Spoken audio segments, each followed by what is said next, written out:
Turn on the printer.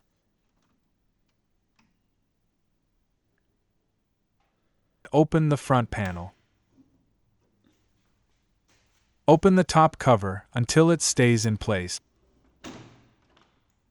This is the lever that locks the cover.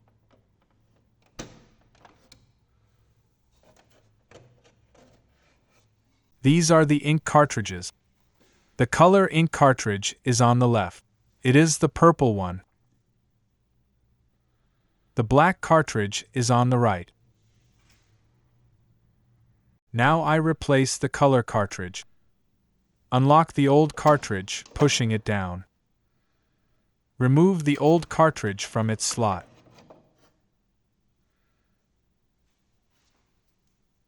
Take the new cartridge. Remove all packaging material if present.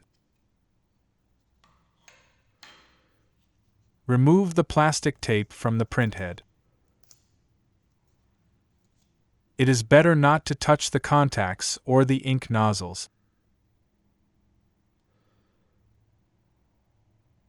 Insert the new cartridge into its slot and push it forward until it snaps into place. Close the top cover.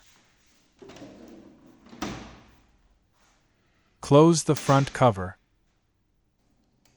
The work is done.